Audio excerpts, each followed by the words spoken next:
नमस्कार, मैं राहुल पटेल। 2019 का सबसे बड़ा प्रश्न, अब की बार किसकी सरकार। आइए हम जानते हैं युवाओं से, आखिर अब की बार किसकी सरकार। क्या नरेंद्र मोदी एक बार फिर इन हो पाएंगे या आउट होंगे? क्या राहुल गांधी बाजी मार पाएंगे या फिर कोई और जो कि मध्य प्रदेश की नहीं बल्कि देश की सत्ता पर काबिज होगा? और कौन होगा देश का अगला प्रधानमंत्री? इन सब सवालों के जवाबों के लिए हम सीधे जुड़ते हैं मध्य प्रदेश के इन युवाओं से और जानते हैं। आप सभी का बहुत बहुत स्वागत है। आइए हम आपसे पूछते हैं कि 2019 में एक बहुत बड़ा इलेक्शन होने वाला है और आखिर अब की बार किसकी सरकार। चूँकि हिंदुस्तान में सबसे ज़्यादा यूथ पॉपुलैरिटी है, तो यूथ क्या सोच रहा है इस बार किसकी होगी सरकार? क्या कहना चाहेंगे आप? मेरा मानना ये है कि इस बार मोदी जी ने ऐसा कुछ कर दिया है, वो तो विदेश घूमते ही रह गए। अब राहुल गांधी को एक मौका देना चाहिए ताकि कांग्रेस भी कुछ आगे कर सके। जैसे कि अपन जानते हैं, पिछले जब 10 साल कांग्रेस की सरकार थी तो मनमोहन सिंह ने बहुत अच्छे काम किए थे। उन्होंने फाइनेंस मिनिस्टर थे, उन्होंने देश के फाइनेंशियल स्टेटस को आगे किया। ये जीएसटी का प्रस्ताव उन्होंने ही रखा था, लेकिन लागू बीजेपी वालों ने किया। बाकी उन्होंने क्या किया, नोटबंदी करी, जिससे कि हम देश के नागरिकों को परेशानी हुई। इसलिए मैं चाहता हूँ इस बार आगे बढ़ के एक और मौका दिया जाए राहुल गांधी को, ताकि वो आगे देश के लिए कुछ और कर सके। तो आपको लगता है राहुल गांधी में वो कैपेबिलिटी नज़र आती है आपको कि वो नरेंद्र मोदी से कॉम्पीट कर पाएँ, या आपको लगता है कि नरेंद्र मोदी से एक अच्छा ऑप्शन है Rahul Gandhi? It's not about competition, it's about who is capable. अगर कांग्रेस कैपेबल है तो वो किसी और को भी चुन सकते हैं। मुझे ये चाहिए कि कोई ऐसा आदमी आए जो काम करे। ऐसा नहीं कि मतलब नाम पे नहीं चलना चाहिए। जैसे नरेंद्र मोदी अपन नमो नमो करते रह गए, उन्होंने कुछ किया ही नहीं 5 सालों में। देश में आपको लगता है अभी तक ऐसा कोई काम नहीं है? चलिए आगे बढ़ते हैं। हम पूछते हैं क्या लगता है आपको इसकी बार, आपकी बार किसकी होगी सरकार? और यूथ, आपने वोट डाला था पिछली बार? No sir I am not. अभी मैं अंडर 18 हूँ, तो अभी मैंने वोट नहीं डाला है। नेक्स्ट ईयर से वोट डालूंगा।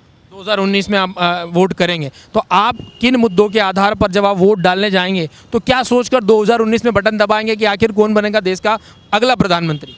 सर मेरी सोच से सर जो मोदी जी कर रहे हैं, तो सर उनकी एक अच्छी कोशिश रही है कि मतलब देश के विकास में कोशिश कर रहे हैं कि मतलब अच्छा हो कुछ डेवलपमेंट के लिए। तो सर जैसे कि डिमोनेटाइजेशन है, जीएसटी है, तो ये सारी चीज़ें मेरे व्यू से अच्छी हैं। मतलब इनका देखिए, कुछ पाने के लिए कुछ खोना पड़ता है। तो मुसीबतें आई हैं, मैं ये नहीं कह रहा हूँ कि नहीं आई, कुछ प्रॉब्लम्स हुई हैं पब्लिक को, लेकिन शुरुआत में हर अच्छे काम में प्रॉब्लम जाती है। तो सर मेरी ओर से तो सर मोदी जी अच्छे हैं ज़्यादा, तो डेवलपमेंट में उनका वो सही रहे। बहरहाल एक और आवाज़ आई है पहली बार जो इन्होंने कहा था कि राहुल गांधी को एक बार मौका मिलना चाहिए। वहीं यूथ का मानना दूसरा है कि नरेंद्र मोदी ने जो कड़े डिसीजन लिए हैं, इसके आगे रिजल्ट्स आएंगे। और कहीं ना कहीं इन्होंने ये कहा है कि एक बीमारी की जो दवा होती है वो कड़वी ज़रूर होती है, लेकिन आगे वो सॉल्यूशन देती है। चलिए हम आगे बढ़ते हैं। क्या लगता है आपको 2019 में नरेंद्र मोदी, राहुल गांधी या फिर कोई और? जी, मैं तो नरेंद्र मोदी की बोलूँगा, क्योंकि मतलब उन्होंने ऐसे बहुत से काम मतलब किए हैं। जैसे भली वो विदेश यात्रा भली कर रहे थे, लेकिन मतलब उन्होंने कुछ अच्छे के लिए विदेश यात्राएं करी हैं। मतलब जैसे उन्होंने बाहर से कुछ मिसाइल्स वगैरह ली हैं, तो वो हमारे मतलब सुरक्षा के लिए लिए हैं ना, मतलब किसी और के नुकसान के लिए नहीं लिए, लेकिन मतलब हम लोगों को सुरक्षा प्रदान करने के लिए वो सारी उन्होंने बाहर से खरीदी हैं। आपको लगता है नरेंद्र मोदी के आने के बाद देश का मान सम्मान बढ़ा है? भारतीय जनता पार्टी बार बार ये कहती है, या कि कुल मिलाकर ये बताया जाता है कि नरेंद्र मोदी के आने के बाद हमारी अंतर्राष्ट्रीय ख्याति में वृद्धि हुई है। जी हाँ, मतलब नरेंद्र मोदी जब से आए हैं तो मतलब हम अगर कभी भी मतलब किसी और दूसरे देश में जाएंगे तो वहाँ पे अब हमारी रिस्पेक्ट ज़्यादा होने लगी है पहले के कंपैरिजन में। आपका कहना है कुल मिला के कि देश का मान बढ़ाया है नरेंद्र मोदी ने। चलिए, लेकिन आपको क्या लगता है नरेंद्र मोदी जो विदेशी यात्रा कर रहे हैं, किसी यूथ के जीवन में उसका सीधा प्रभाव पड़ा है? जी पड़ा है। अब तो ऐसे मतलब उनको देखकर हमें भी मतलब ऐसा महसूस होता है कि नहीं, हम भी कुछ कर सकते हैं अब। अच्छा, इंस्पिरेशनल नरेंद्र मोदी की जो विदेशी यात्रा थी, कांग्रेस पे लगातार निशाना साध रही है। वहीं यूथ का कहना है कि जब जब विदेश गए हैं, भारत की जो कहें कि जो ख्याति है उसमें उन्नति हुई है। आइए और कुछ युवाओं से जानते हैं। क्या नाम है आपका? आशुतोष। क्या करते हैं आप? मैं पढ़ाई कर रहा हूँ आकाश इंस्टीट्यूट पे, नीट की एग्ज़ाम की तैयारी कर रहा हूँ, नीट और एम्स की। जी, आपको क्या लगता है कि आने वाले समय में आप किसको वोट करेंगे? क्या है आपकी पसंद, और आखिर किन मुद्दों के आधार पर 2019 में आप देश का प्रधानमंत्री चुनेंगे? सर एक्चुअली नरेंद्र मोदी जी ने जो सोचा देश के लिए वो गलत नहीं सोचा, लेकिन जिस टाइम पे किया ना वो टाइम गलत था। लाइक जैसे कि नोटबंदी हुई, नोटबंदी के बाद जनता मतलब ऐसे मिडिल क्लास लोग कहाँ से लाएंगे पैसा, वो तो खुद अपने कमाते हैं और खर्च करते हैं। उनके पास ना तो पुराना कुछ बचा हुआ रहता है ना कहीं दूसरी जगह से आता है, लेकिन जो मिडिल लोग रहते हैं वो सिंपल अपना कमाते हैं, खाते हैं, चलाते हैं। उनने नोटबंदी करी, उसके बाद जीएसटी लगा दी, उसके बाद एक ऐसे फैसले ठीक थे क्योंकि वो सब देश के विकास के लिए ही है। लेकिन जो जिस टाइम पे उनने लिए ना वो टाइम गलत था। मतलब अगर वो करते एक एक समय पे एक एक चीज़ करते हैं, जैसे कि उनने सबसे पहले फर्स्ट ईयर में ही जैसे जो एलओसी पे हमला करवाया था, उधर हमला करवाया था ना उनके पाकिस्तान बॉर्डर पे क्रॉस करके, वो ठीक मेरे को सर्जिकल स्ट्राइक वो ठीक करवाई थी। उसके बाद फिर एकदम से देश के लिए ठीक है उनने जो सोचा ठीक है करा, लेकिन ये है कि टाइमिंग के ऊपर रहता है सर। अब जो गरीब जनता है वो कैसे क्या करेगी आप बताओ ना। जैसे अमीर लोग हैं जीएसटी लगा उनको कोई फ़र्क ही नहीं पड़ता, उनको उससे नोटबंदी से भी कोई फ़र्क नहीं पड़ता, लेकिन जो मिडिल क्लास है उनको तो पड़ता है ना। वो लोग कितने परेशान हुए हैं, बैंकों में सुबह से खड़े हुए, शाम को नंबर आया उनके पास, कैसे क्या करेंगे। ये जो था ना समय, ये थोड़ा सा टफ समय था, उनको सोच समझ के काम मतलब टाइम पे करना चाहिए। मैं बात बिल्कुल जिस तरह से आपने कहा है कि नोटबंदी के दौरान लंबी लंबी कतारों में लोगों को खड़ा होना पड़ा है, उसका दंश आज भी देश की जनता ने झेला है और आज कहीं ना कहीं उनके जहन में है। जी बताएं।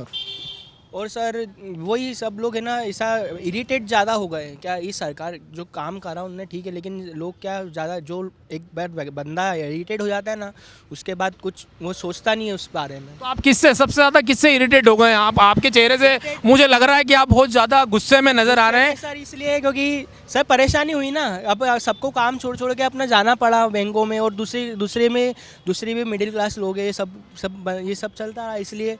और यही बात कांग्रेस 10 साल तक रही थी तो उनने भी अच्छे काम करे थे, लेकिन टाइम पे करे थे, तो उससे ज़्यादा इतना अफेक्ट ही नहीं हुआ। अफेक्ट तो होता है दोनों सरकार से ही होता है, क्योंकि दोनों ही कोई व्यक्ति अपना नुकसान नहीं चाहेगा, सब अपने फ़ायदे ही सोचते हैं। हर व्यक्ति की पर्सनैलिटी यही रहती है, हर व्यक्ति का वही रहता है कि अपना फ़ायदा हो, कोई अपना नुकसान नहीं सोचेगा और कोई दुख भी नहीं सोचेगा, अपना सबको खुशी चाहिए। लेकिन मेरा यहाँ पर एक और प्रश्न है आप सभी यूथ से कि क्या ऐसा हो सकता है कि हम हमारा फ़ायदा सोचें और देश में जो घोटाले हैं वो होते रहें? क्योंकि व्यक्तिगत अगर मैं बात करूं तो व्यक्तिगत जगह पर कई बार जनता को कहीं ना कहीं सेक्रीफाइस करना होता है। तो क्या लगता है ये जो घोटाले पिछले 5 सालों में जहां तक सरकारें दावा कर रही है कि किसी प्रकार का घोटाला नहीं हुआ, क्या रोजगार के माकूल इंतजामात कर पाई है नरेंद्र मोदी सरकार?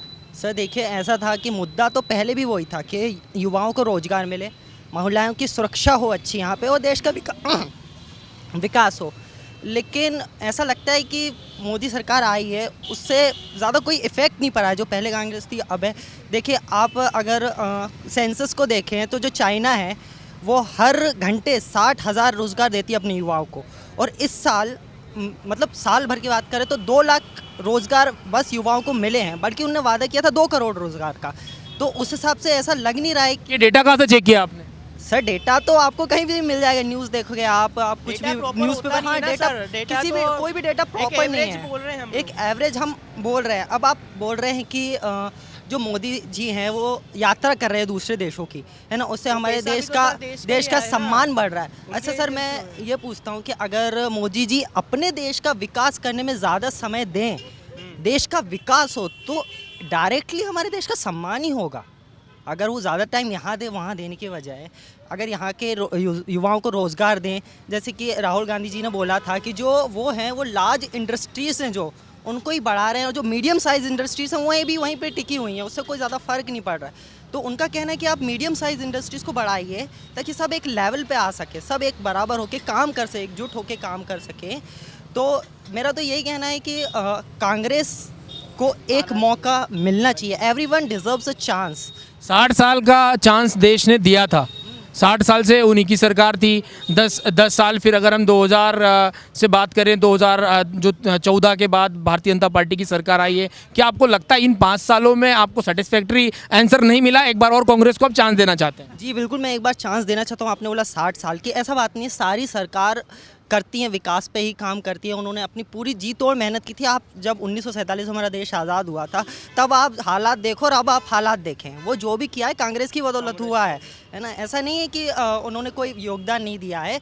अगर मोदी सरकार जो है अपना कोई भी वचन पूरा करती, जैसे कि वो बोल रही रोज़गार देती, अगर वो 2 करोड़ की बजाय 1 करोड़ भी रोज़गार देती है ना, तो भी हम सोच सकते थे उनको वोट दें। लेकिन 2 लाख आप डिफरेंस दे सकते, 2 करोड़ और 2 लाख में कितना डिफरेंस होता है सर। और एक मुद्दा और बहरहाल एक और बड़ी बात आई है, युवाओं का साफ तौर पर कहना है कि जिस प्रकार से बेरोजगारी देश में है, कहीं ना कहीं एक बड़ा मुद्दा है। वहीं यदि हम बात करें विदेशी यात्राओं की, तो साफ तौर पर कहना है जनता का कि नरेंद्र मोदी जी यदि विदेशों की जगह देश में अगर समय बिताएंगे तो बेहतर परिणाम देश की आर्थिक व्यवस्था के लिए भी होंगे, साथ ही साथ रोजगार के नए नए जो आयाम हैं वो बढ़ते जाएंगे। और हम आखिरी में कुछ युवाओं से जानते हैं, क्या लगता है आपको कि आने वाले दिनों में किसकी सरकार होगी, जिस तरह से आप लोग सब देख रहे हैं। आखिर में मैं आखिरी आपसे जानना चाहूँगा, 2019 में कौन होगा, किसकी होगी सरकार? जी, मैं तो कांग्रेस को वोट दूंगा जी, कि जिस तरह से स्टेट इलेक्शन हुआ है उस तरह से लग रहा है कि अब जनता चाहती कि कांग्रेस आए, कुछ बदलाव हो और कुछ सुधार हो देश में। जी आप बताएं। नहीं, मैं बीजेपी को चाहूँगा कि बीजेपी आए, क्योंकि एक मौका और मिलना है। अभी 5 ही साल तो हुए हैं, मतलब अच्छे काम करने में थोड़ा ही मतलब टाइम लगता है, लेकिन होता है डेवलपमेंट। पहले समझ में नहीं आता, अपन को दिखाई नहीं देता है, लेकिन जब मतलब पूरी तरह से हो जाता है, जब पता चलता है कि डेवलपमेंट हुआ। जी आप बताएं। सर मेरा वोट बीजेपी को जाएगा। बीजेपी को वोट करेंगे यस सर। आप? बीजेपी से उम्मीदें बहुत थी, लेकिन वो उम्मीद पे खरे नहीं उतर पाए। उन्होंने सपने बहुत दिखाए और सपने को तोड़ दिया। इसलिए इस बार कांग्रेस को मौका दूंगा, ताकि देखते हैं वो क्या करते हैं। वो वादे जो कर रहे हैं, जैसे राहुल गांधी वुमेन एम्पावरमेंट के ऊपर बात करी थी, तो देखते हैं वो वुमेन एम्पावरमेंट के लिए वो क्या कर पाते हैं। इसलिए उनको एक मौका देना चाहिए। बहरहाल आपने देखा होगा युवाओं की बेबाक राय। ये थे मध्य प्रदेश के युवा जो साफ तौर पर नरेंद्र मोदी पर निशाना साध रहे हैं और कह रहे हैं कि अगर ज़मीनी स्तर पर काम किया जाए, नरेंद्र मोदी से बहुत सारी अपेक्षाएं थी, उम्मीदें थी, कुछ पे खरा उतरे, कुछ पे खरा नहीं उतर पाए। वहीं कई युवाओं का मानना है कि इस बार फिर कांग्रेस सरकार को मौका देना चाहिए। जिस प्रकार मध्य प्रदेश में कहीं ना कहीं कांग्रेस की वापसी हुई है, उसी तरह से एक बार फिर कांग्रेस की बात कर रहे हैं। यानी अगर हम पूरे इस कन्वर्सेशन की बात करें तो मिली जुली प्रतिक्रियाएं आ रही है। मध्य प्रदेश में कांटे की टक्कर देखने को मिल सकती है। इनकी बातों से तो यही लग रहा है। कैमरामैन अरुण यादव के साथ राहुल पटेल, MP न्यूज़।